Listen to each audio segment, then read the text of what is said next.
Buen día, jóvenes. ¿Tenían una tarea? ¿La han hecho? Bueno, van a hacerla. Vamos a continuar. Y bueno, así podemos ponerle una serie de cargas a nuestra viguita ahí simplemente apoyada, una viga isostática, y resolverla por RITS, ¿no? No hay problema. Vamos a ver ahora sí de pasadita nomás el método variacional de Galerkin.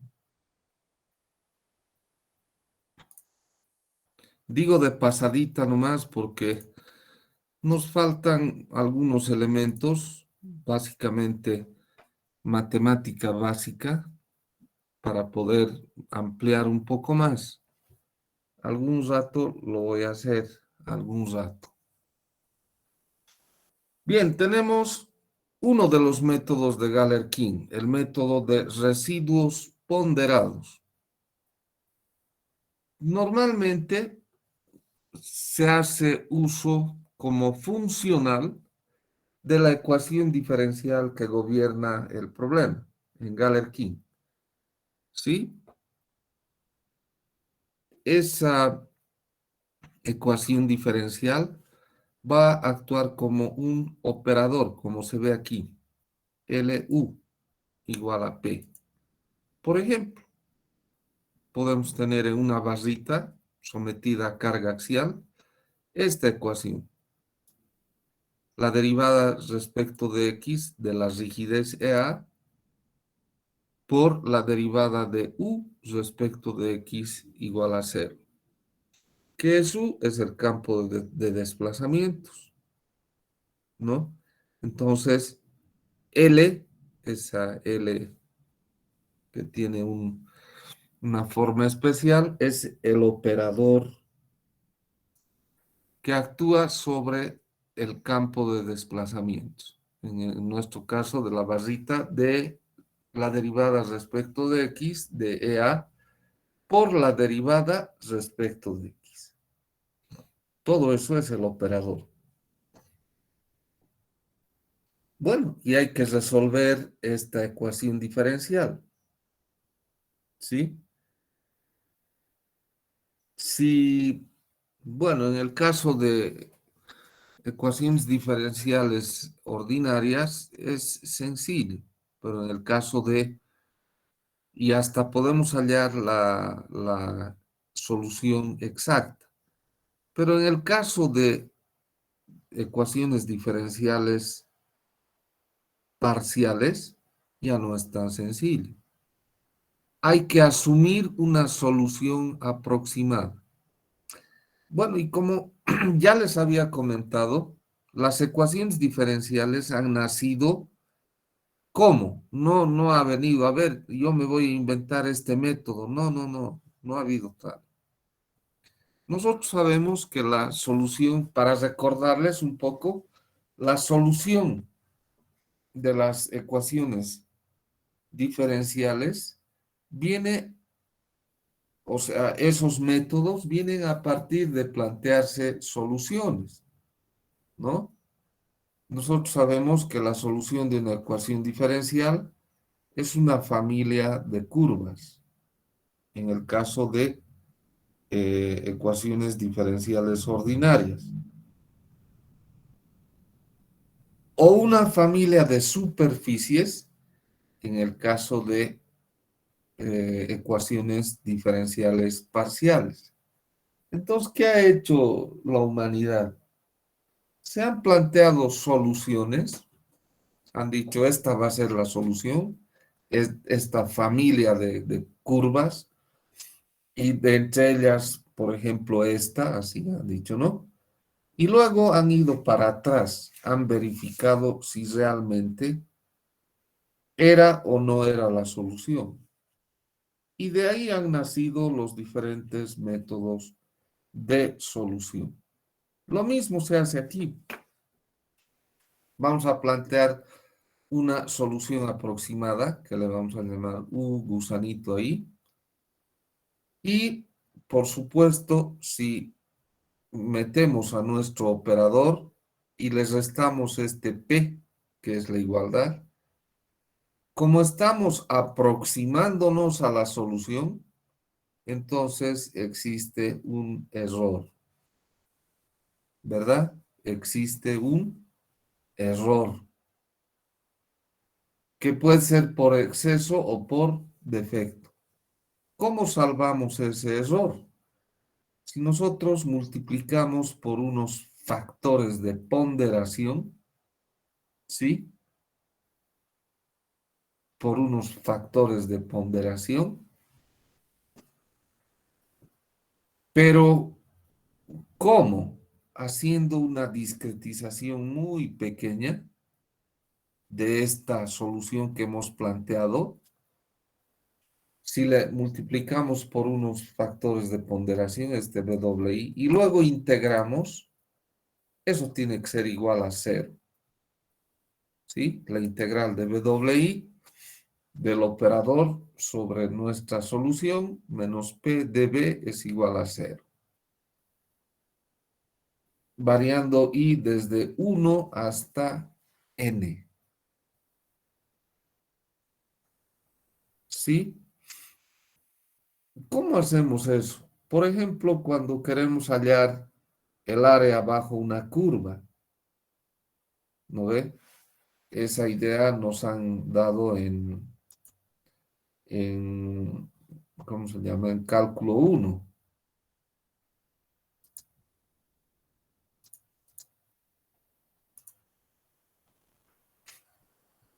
Ah, a ver, vamos a tratar de dibujar.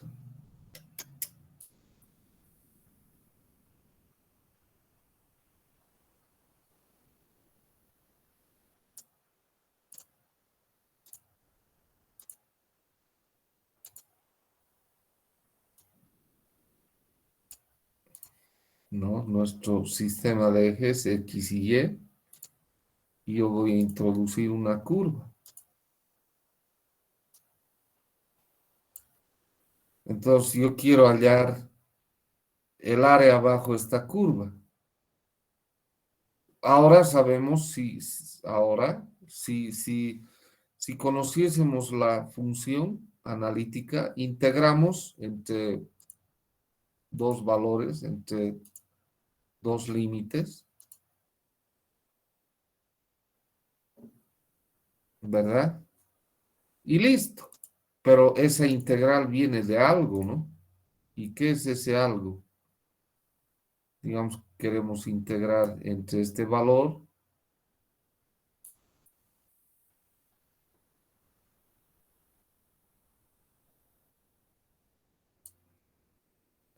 y otro.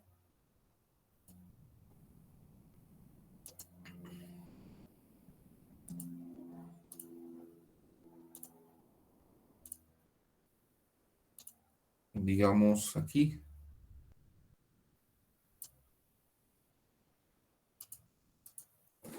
¿Qué hacemos? Subdividimos esta región en pequeños rectángulos, ¿no? Cada vez más pequeñitos y más pequeñitos, ¿sí?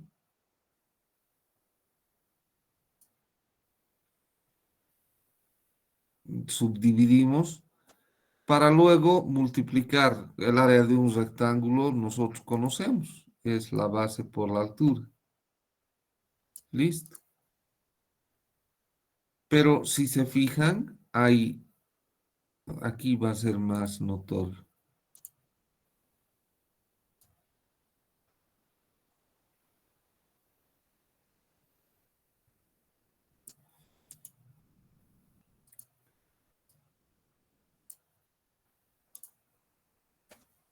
Hay una pequeña diferencia, ¿no?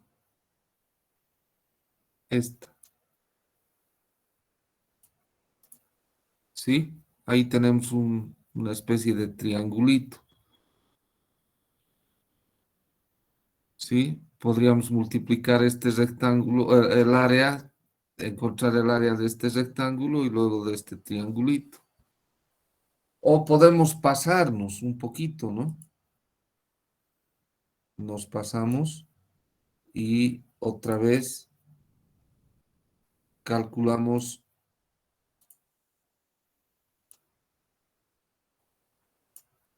el área del rectángulo completo, pero hay un triangulito que se pasa.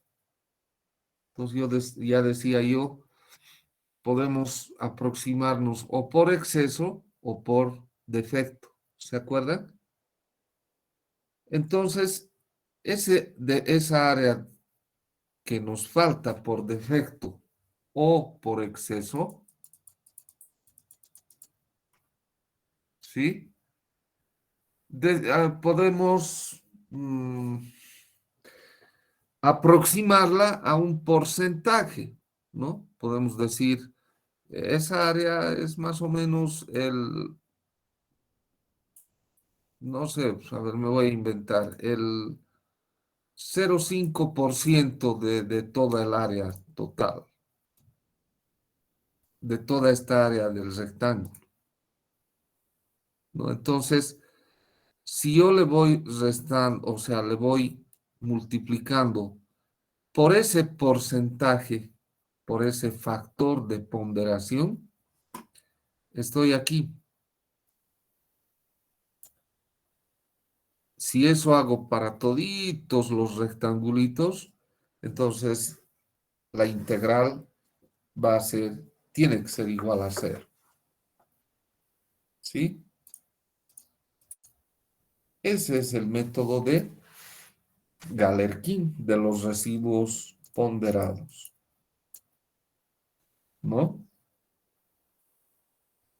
Otra vez vamos a volver aquí, a lo que le hemos llamado error.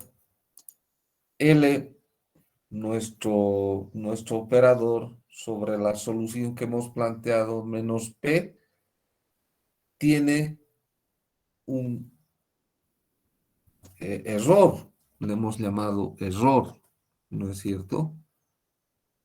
Por defecto o por exceso, ¿sí?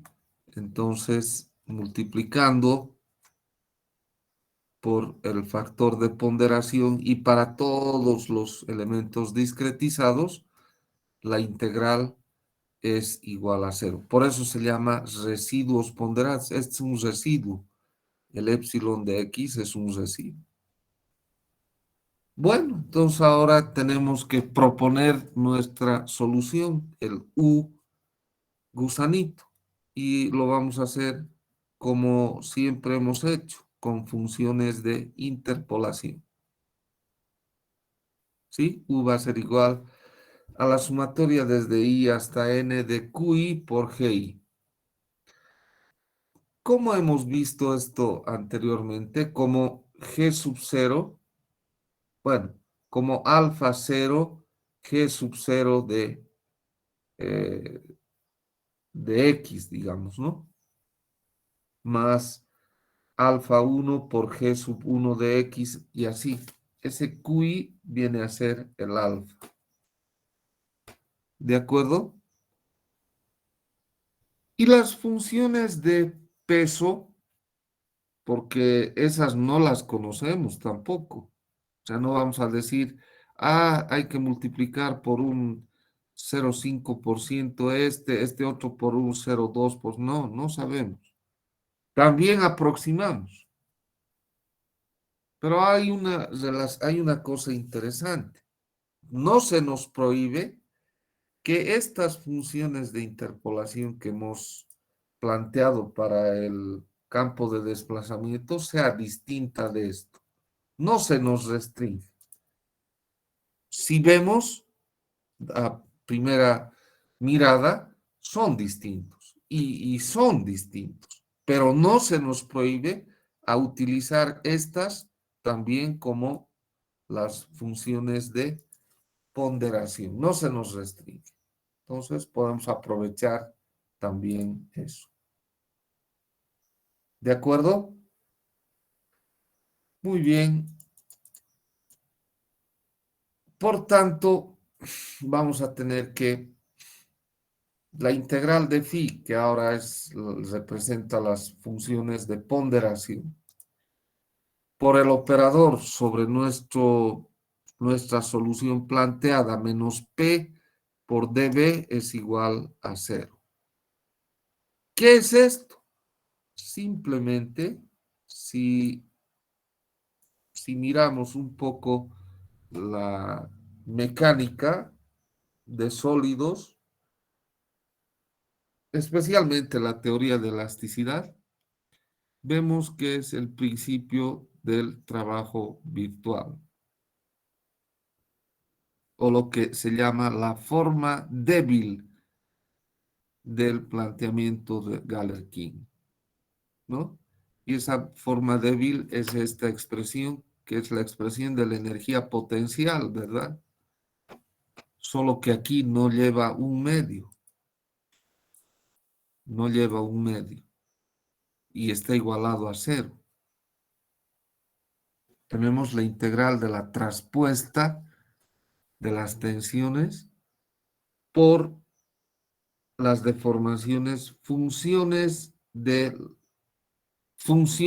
de la aproximación a los factores de ponderación, phi, dB, menos la traspuesta de phi debido a una carga por unidad de volumen, dB, menos la traspuesta de phi debido a una carga por unidad de área o de superficie FDS-DS, menos la sumatoria desde I hasta N de la traspuesta de phi por pi. Y hemos dicho, ese phi pueden ser las funciones de interpolación de aproximación al campo de desplazamientos, como también al mismo tiempo las funciones de aproximación a los factores de ponderación. Ese es, digamos, el método más conocido de Galerkin, de los residuos ponderados.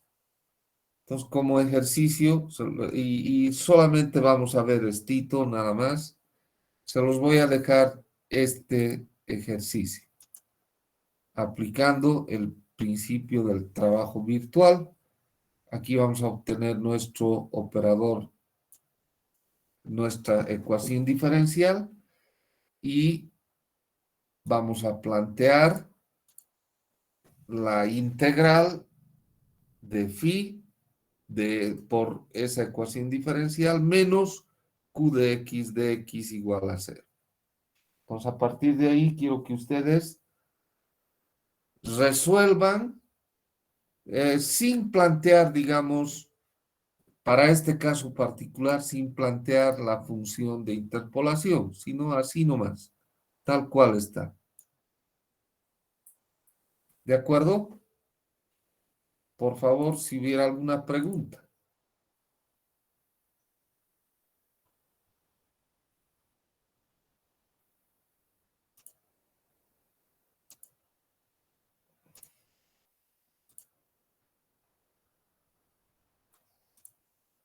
Si hubiera alguna pregunta,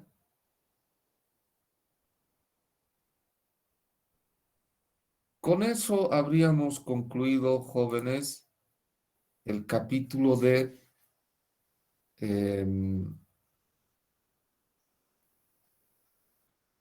métodos variacionales. Por favor, si hubiera alguna pregunta sobre el método de Ritz, este método de Galerkin, que es uno de los métodos, son 4 aproximadamente, o 5, no recuerdo, pero este es uno, el más usado.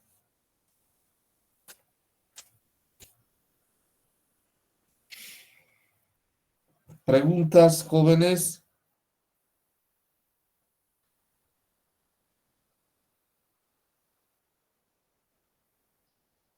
Bueno, entonces ahí nomás vamos a quedar. Les dejo ese problema para que se resuelvan y nos vamos a reencontrar la siguiente clase. Hasta luego entonces, jóvenes. hasta la siguiente clase. Hasta luego. Hasta luego, jóvenes, hasta luego.